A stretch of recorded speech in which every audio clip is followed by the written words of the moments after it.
যে শওকত মোল্লার সঙ্গে যারা থাকে তারা সব ইঁদুর মাদুর, তার যোগ্য জবাব আপনারা দেবেন কিনা একবার হাত তুলে বলুন। জোরে বলতে হবে, যোগ্য জবাব দেবেন তো? জবাবে রেখে দিতে হবে। আমার সঙ্গে যারা থাকে তারা সব ইঁদুর মাদুর। বলছে যে সবচেয়ে একটা বড় জমির দালাল।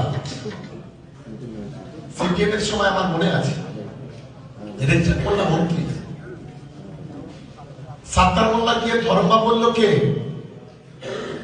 এই জমি হামরের মা। তারপরে শুরু হলো লেদার কমপ্লেক্স থেকে লুটের রাজত্ব। বড় লোকের কি বড় লোকের সঙ্গে লাগতে নেই, গরিব মানুষের সাথে মুখ পাচ্ছি নি নাকি? এতই টাকার গরম। কত টাকা হয়েছে? কত হাতি ঘোড়া গেল রসাতল, মশামাছি বলে কত চাল। এই মুহূর্তে দাঁড়িয়ে ভাঙড় বলি গোটা বিধানসভার আমার একটা তৃণমূল কংগ্রেসের কর্মীদের যা সম্মান আছে ওর সেই সম্মান নেই।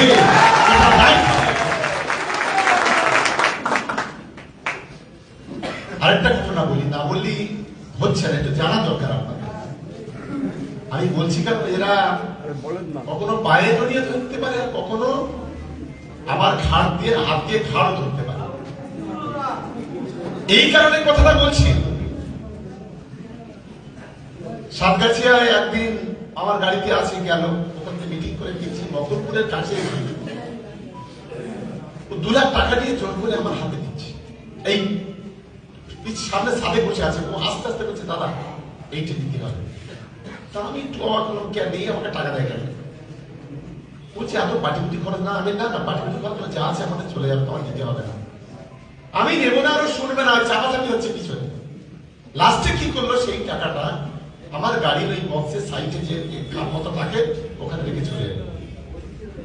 আমি অফিসে গিয়ে ওখান থেকে পাপ্পুদাকে ফোন করেছি যে তুমি আর তোমার আব্বা একটু আসবে। তো ওরা বলছে কেন দাদা? আমি এসো না। তা পাপ্পুদা বাপ কেন? আমি ওকে বললাম তোমার ছেলে আমাকে গরু ছাগলের মতো কিনতে চেয়েছিল, প্রায় 2 লক্ষ টাকা মতো আজকে দাম দিয়েছিল। কিন্তু আমি সাধারণ মানুষের কাছে অলরেডি আমি বিক্রি হয়ে রয়েছি, ওর কাছে আমি আর বিক্রি হবো না। আপনারা ওখান থেকে 2 লক্ষ টাকা আছে, গাড়ি থেকে নিয়ে যান, যেভাবে আছে ওইভাবে আপনারা নিয়ে যান। পাপ্পুদা আমাকে বললো ভাই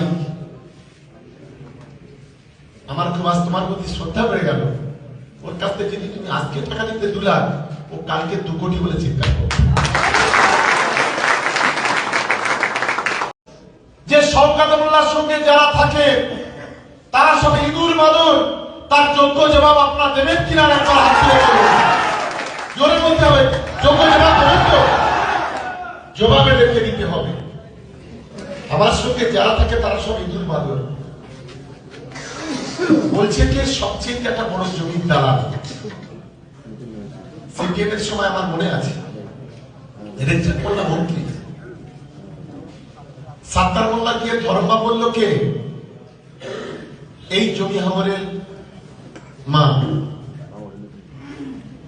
তারপরে শুরু হলো লেদার কমপ্লেক্স থেকে লুটের রাজত্ব। বড় লোকের কি বড় লোকের সঙ্গে লাগতে নেই, গরিব মানুষের সাথে মুখ পাচ্ছি নি নাকি?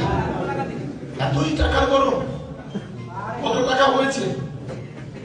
কত হাতি ঘোড়া গেল রসাতল, মশামাছি বলে কত চাল। এই মুহূর্তে দাঁড়িয়ে ভাঙড় বলি গোটা বিধানসভার আমার একটা তৃণমূল কংগ্রেসের কর্মীদের যা সম্মান আছে ওর সেই সম্মান নেই।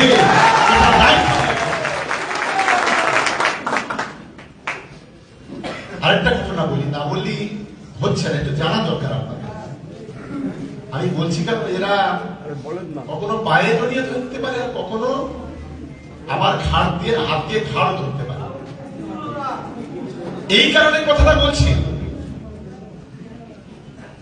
সাতগাছিয়ায় একদিন আমার গাড়িতে আছে গেল, ওখান থেকে মিটিং করে গেছি মকরপুরের কাছে।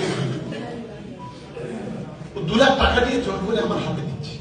এই সামনে সাদে বসে আছে, ও আস্তে আস্তে বলছে দাদা এইটা দিতে হবে। তা আমি একটু অবাক হলাম, কে নেই আমাকে টাকা দেয় কেন? বলছে এত পাটিপুটি খরচ না। আমি না না পাটিপুটি খরচ যা আছে আমাদের চলে যাবে, তোমার দিতে হবে না। আমি নেবো না, আরো শুনবে না, চাপাচাপি হচ্ছে পিছনে। লাস্টে কি করলো, সেই টাকাটা আমার গাড়ির ওই বক্সের সাইডে যে খাপ মতো থাকে ওখানে রেখে চলে এলো। আমি অফিসে গিয়ে ওখান থেকে পাপ্পুদাকে ফোন করেছি যে তুমি আর তোমার আব্বা একটু আসবে। তো ওরা বলছে কেন দাদা? আমি এসো না। তা পাপ্পুদা বাপ কেন? আমি ওকে বললাম তোমার ছেলে আমাকে গরু ছাগলের মতো কিনতে চেয়েছিল, প্রায় 2 লক্ষ টাকা মতো আজকে দাম দিয়েছি, কিন্তু আমি সাধারণ মানুষের কাছে অলরেডি আমি বিক্রি হয়ে রয়েছি, ওর কাছে আমি আর বিক্রি হবো না। আপনারা ওখান থেকে 2 লক্ষ টাকা আছে, গাড়ি থেকে নিয়ে যান, যেভাবে আছে ওইভাবে আপনারা নিয়ে যান। পাপ্পুদা আমাকে বললো ভাই আমার খুব আজ তোমার প্রতি শ্রদ্ধা বেড়ে গেল, ওর কাছ থেকে যদি তুমি আজকে টাকা নিতে 2 লাখ, ও কালকে 2 কোটি বলে চিন্তা করো।